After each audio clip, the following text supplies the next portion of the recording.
Assalamualaikum warahmatullahi wabarakatuh. Bismillahirrahmanirrahim. Alhamdulillahirabbil alamin.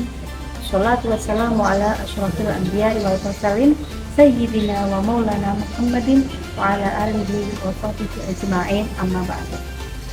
Sahabat Fatayat dan pemirsa dimanapun berada yang selalu dimuliakan oleh Allah, menunaikan ibadah puasa Ramadan merupakan bentuk ketaatan seseorang muslim kepada Allah Subhanahu wa Ta'ala.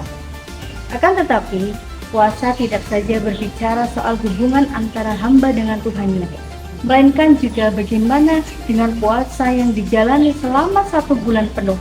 Ini bisa menumbuhkan sekaligus memperkokoh solidaritas sesama muslim, bahkan sesama manusia tanpa memandang latar belakang agama. Bahagia memang jika syarat dan rukun terpenuhi, puasa menjadi sah. Tetapi ibadah yang baik adalah ibadah yang selain memiliki dampak positif bagi diri pribadi, juga mempunyai pengaruh bagi lingkungan sekitar. Terlebih lagi puasa Ramadan yang sebenarnya memiliki dampak sosial yang tinggi jika betul-betul dipahami.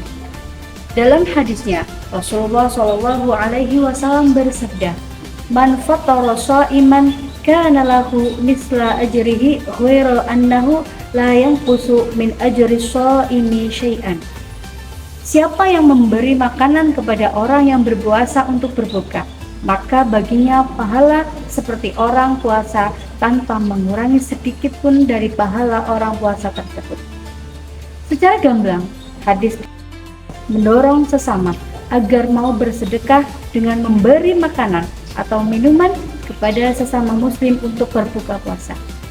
Pahala yang diperoleh pun tidak tanggung-tanggung, yaitu mendapat nilai sepadan dengan orang yang melaksanakan puasa. Ini merupakan bukti bahwa dalam ibadah puasa terdapat solidaritas sosial yang sangat tinggi. Selama ini, kita mungkin merasa sangat gembira jika mendapat undangan buka bersama atau bukber di rumah teman, kerabat, atau sanak saudara. Tetapi mulai sekarang ini mari kita ubah mindset atau cara berpikir kita. Bagaimana agar bulan puasa tahun ini dan seterusnya tidak hanya mendapat undangan bukber gratis, tetapi juga menjadi tuan rumah yang mengundang orang lain untuk menikmati hidangan buka puasa. Toh nilai sedekah tidak saja diukur dari kuantitasnya, besar atau kecilnya, melainkan juga keikhlasan dari yang memberi. Malah jika kita berusaha memberi yang banyak tapi tidak ikhlas, sedekahnya akan percuma. Tentu akan lebih sempurna jika kita bisa memberi banyak dan dibarengi niat yang ikhlas pula. Dalam satu hadis yang mendorong umat muslim untuk memperbanyak sedekah di bulan Ramadan, disebutkan Rasulullah, sedekah apa yang nilainya paling utama? Nabi menjawab, sedekah di bulan Ramadan. Berangkat dari hadis ini, atas itu Syekh Muhammad Abdul Rauf Al-Munawi dalam kitabnya Faidul Qadri menjelaskan anjuran memperbanyak sedekah selama bulan Ramadan merupakan bentuk tercurah luahnya kasih sayang Allah kepada hambanya. Sebab itu pula Rasulullah akan menjadi orang yang paling dermawan saat bulan suci ini. Puasa juga mendidik seorang hamba tidak saja memiliki empati kepada sesama muslim, tetapi juga manusia pada umumnya. Tanpa melihat latar belakang agama, sudah barang tentu orang yang berpuasa seharian di bulan Ramadan akan merasakan beratnya menahan lapar dan dahaga.